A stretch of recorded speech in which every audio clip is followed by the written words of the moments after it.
রাতে ঘুমোতে যাওয়ার আগে চিয়া সিড ভিজিয়ে রাখা এক রোজকার নিয়ম হয়ে দাঁড়িয়েছে। সকালবেলা একটু উষ্ণ গরম জলের সাথে অথবা কোনো হেলদি ব্রেকফাস্টের সাথে রোজই এটা প্রায় খাওয়া পড়ে। রান্নাঘরে এসে দেখলাম মুসলিটা শেষ হয়ে গেছে, এটা একটু রিফিল করে নিই, তারপর তোমাদের দেখাচ্ছি আজ একটা হেলদি ব্রেকফাস্টের রেসিপি। কোনো রকম ঝঞ্ঝাট নেই, গ্যাস ট্যাসও অন করতে হবে না। আজ ছুটি ছিল, তাই ভাবলাম এভাবেই সকালটা শুরু করা যাক। একটা আমন্ড একটু ফাইন চপ করে সাইডে রেখে নেব। নিয়েছি খানিকটা চিয়া সিড আর নেব একটা পাকা আম, রোস্টেড মিক্সিড। আমি একটা কাপ ইউজ করছি বড় সাইজের, পোল টাইপেরই, তাতে আমার মানে তোমার আন্দাজ থাকবে যে 1 কাপই করতে হবে জিনিসটা। আর এই দিকে নিয়েছি একটা টক দই। প্রথমে আমটা একটু কেটে নিই, একটা স্লাইস হলেই মেবি হয়ে যাবে। পড়ে গেল। ওই সেই ভাইরাল আম কাটিং ফেসবুকের দৌলতে তোমরা সবাই হয়তো দেখে ফেলেছ, আমিও একটু ট্রাই করে নিলাম। ব্যাস এইভাবে একটু স্লাইস করে নিয়েই এইবার ম্যাজিক আম কাটা ডান। একইভাবে আরও একটা স্লাইসও আমি কেটে রেডি করে নিলাম। এইবার নিচ্ছি সেই কাপটা, আর তাতে প্রথমে দিয়ে দেবো খানিকটা টক দই। আর আমি এখানে ন্যাচারাল সুইটনার হিসাবে আম ইউজ করছি। ফলে তো মিষ্টি থাকেই, তবে সেটা হেলদি। গুড় বা চিনি, জ্যাগারি পাউডার এগুলোর থেকে একটু কম ক্ষতিকারক। ওপর থেকে খানিকটা মুসলি দিলাম। মুসলিটা আমার যদিও ড্রাই রোস্টেড, আর এর মধ্যে ফ্রুট অ্যান্ড নাটও আছে, ওই যে ব্ল্যাকবেরি, স্ট্রবেরি এগুলো দেখা যাচ্ছে। আর ওপর থেকে খানিকটা চিয়া সিড ছড়িয়ে দিয়ে দেবো একটু রোস্টেড মিক্স সিড। তার মধ্যে রয়েছে sunflower seed, pumpkin seed, basil seed, flakes seed, আরও কত কি। আর আমের বদলে কলা পছন্দ করো তারা কলার সাথে এটা খেতে পারো। আমি এখানে সেকেন্ড লেয়ারিং করলাম, তবে এটা অপশনাল। থেকে আর একটু চিয়া সিড আমি ছড়িয়ে দিয়ে দিচ্ছি। এইবার ফাইনাল টাচের পালা। ওপর থেকে এই মিক্স সিডগুলো একটু একটু একটু একটু করে দিয়ে দেবো। মিক্স সিডে তো প্রচুর পরিমাণে ফাইবার, নিউট্রিয়েন্টস ভর্তি ভর্তি থাকে। হয়ে গেল। আর দিয়ে দেবো ওপর থেকে কুচিয়ে রাখা এই আমন্ড কুচিটা।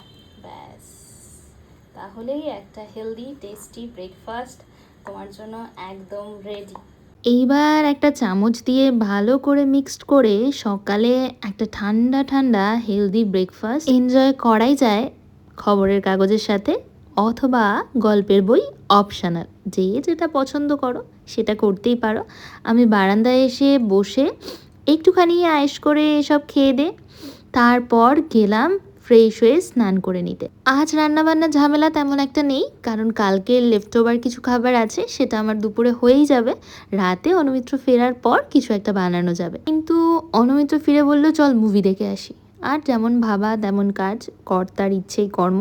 এইবার তাড়াতাড়ি করে একটু রেডি হয়ে নেওয়ার পালা, কারণ যখন এটা ডিসাইড হলো তখন থেকে মোটামুটি আর হাতে 1 ঘন্টা আছে, 9টার শো। তো তাড়াতাড়ি করছি এই কারণেই, কারণ সবটা সেরে ডায়মন্ড প্লাজা পৌঁছতে প্রায় 1/2 ঘন্টা লেগেই যাবে। কারণ রাস্তায় যা জ্যাম, দমদম রোড যারা ইউজ করো তারা তো জানবেই, সন্ধ্যের পর থেকে রাত্রি 10টা অবধি মোটামুটি পিঁপড়ে গলতে পারবে না এমন লরি, বাস, অটো সব কিছু মিলিয়ে ঝঞ্ঝাট। যদিও বা চট করে রেডি হয়েই গেছি, বাট চট জলদি নিচে যাওয়া যাক। অনুমিত্র অলরেডি নিচে পৌঁছে গেছে, এই যে গাড়ি একটু পরিষ্কার করে নিচ্ছে। তাড়াতাড়ি করে পৌঁছানোর চেষ্টা করব আমরা, দেখা যাক কতটা কি হয়ে ওঠে। 56 আর এই যে আমরা পৌঁছে গেছি ডায়মন্ড প্লাজা। ফাইনালি 9টার 4 মিনিট আগে আমরা ডায়মন্ড প্লাজা পৌঁছে গেছি। এইবার চট জলদি এই যে সিনেমাসের সামনে আসার পালা। এসেছি পিভিআর সিনেমাতে, আর ভেতরটা মোটামুটি ফাঁকাই, এত রাতে খুব একটা লোকজন আসে না তেমন। চট করে একটা পপকর্ন নিয়ে আমাদের অডি ওয়ানে ঢুকে যাওয়ার পালা। চলো এইবার আমরা মুভিটা এনজয় করি একটু, তারপর ফিরে এসে ফিডব্যাক দেব ঠিক কেমন লাগলো। মুভিটা বেশ ভালো ছিল। আমাদের মুভি দেখা কমপ্লিট। এইবার চট জলদি বাড়ি যাওয়ার পালা। আর তোমরা কারা সিতারে জামিন পার দেখেছো আমাকে কমেন্টে অবশ্যই জানিও তোমাদের কেমন লাগলো। তবে নিচে এসে আমরা পুরো অবাক, পুরো পার্কিং স্লট একদম ফাঁকা, গাড়ি কোথাও দেখতে পাওয়া যাচ্ছে না। তবে ওই যে দূরে একখানাই গাড়ি পড়ে আছে, মানে লোকজন তেমন একটা নেই। চলো চট করে বাড়ি যাই, বাড়িতে বুড়ুও রয়েছে। হ্যাঁ, তোমরা অনেকেই ভাবতে পারো বুড়ুকে রেখে, তবে মাঝে মধ্যে না এরকম ছোট্ট 1-2 ভি টাইম খুব দরকার।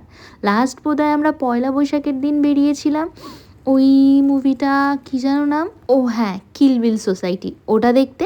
আর তারপর প্রায় 4 মাস বাদে এইটা। তবে যেটা হলো, ফেরার সময় খাবার বাইরে থেকে আনতেই হলো, কারণ আজ তো দুপুরে আমি কিছু রান্না করিনি আর রাতে রান্না করার সময় ছিল না। তাই ফেরার সময় একমাত্র অপশান ছিল আরসালান, ওটাই খোলা ছিল। সেই 12:30টার সময় একটা স্পেশাল মাটন বিরিয়ানি আনা হয়েছে, যেটা আমাদের দুজনার অনায়াসে হয়ে যাবে। আচ্ছা, আজ তবে এইটুকুই। তোমরা জানিও আজকের ব্লগটা তোমাদের কেমন লাগলো। যদি ভালো লাগে please do like, comment and share. আর যদি ভালো না লাগে প্লিজ ইগনোর। আজ তবে আসি, দেখা হবে কাল নতুন একটা ব্লগে।